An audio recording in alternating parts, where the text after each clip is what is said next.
Bismillahirrahmanirrahim. Assalamu alaikum to all the viewers. Hopefully all of you are fine and doing well in your life. Welcome back to your own channel Concept Enhancer. As all of you know that we have discussed all the types of research, including quantitative research, qualitative research and mixed method research. And if you want to see that videos, you can see their links in description box.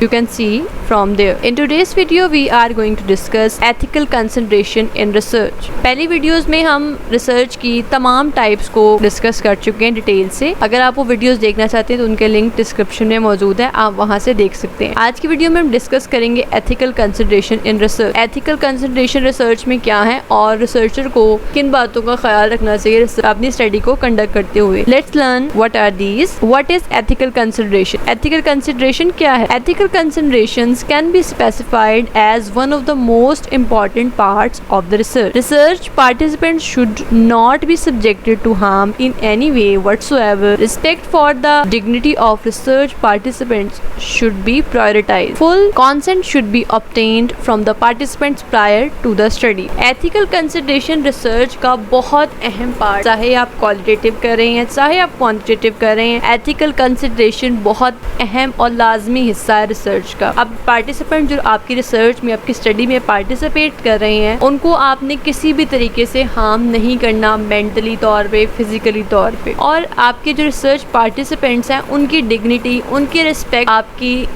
लिए सबसे पहली priority होनी चाहिए. और study conduct करने से पहले researcher को चाहिए कि वो पार्टिसिपेंट से उनका कॉन्सेंट ले ले कि वो खुद अपनी मर्जी से रिसर्च में पार्टिसिपेट करना चाहते हैं और वो किसी भी वक्त जब वो फील अनकंफर्टेबल करें तो वो विदड्रॉ कर सकते हैं. कुछ और भी रिसर्च कंसिडरेशन है जिनको रिसर्चर को खास तौर पर ख्याल रखना चाहिए.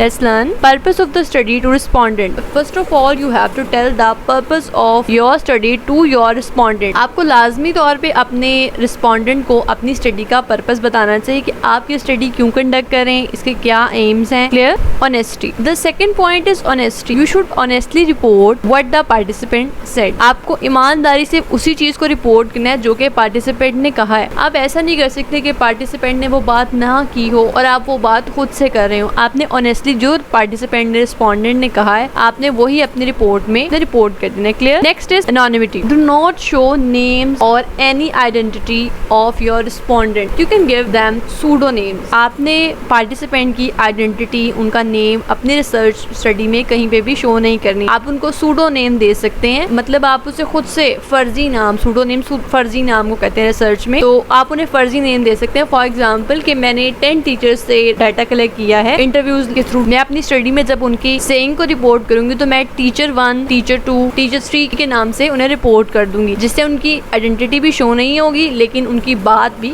पहुंच जाएगी. Clear. Next is confidentiality. Confidentiality means the data you are getting from your participant should be confidential. जो भी पार्टिसिपेंट आपको किसी भी किस्म का डाटा दे रहे हैं तो आपने किसी भी सूरत उसको लीक नहीं करना. इन्फॉर्मेशन है उसको कॉन्फिडेंशियल रहना चाहिए. Clear. Informed consent. The researcher should tell the participants either his or her participation is voluntarily or not, and he should also tell them that they have the authority to withdraw from the study at any time. Researcher ने अपने participant को ये clearly बताना है कि जो आपकी participation है वो वॉलंटरीली है या फिर आपके एवज उनको कुछ पे करेंगे. और दूसरी बात, आप पार्टिसिपेंट को ये बात क्लियरली बता देनी है कि जब भी वो स्टडी में अनकंफर्टेबल फील करें वो किसी भी टाइम विथड्रॉ कर सकते हैं. आप उनको फोर्स नहीं करेंगे. क्लियर. Harm to participant. आपने कोई भी बात ऐसी रिसर्च में नहीं पूछनी जिससे पार्टिसिपेंट फिजिकली और मेंटली तौर पे डिस्टर्ब हो जाए, वो पार्टिसिपेंट को मेंटली तौर पे या फिजिकली तौर पे हार्म करे. Thank you for watching. Hopefully you learned and like the video. If you have any kind of question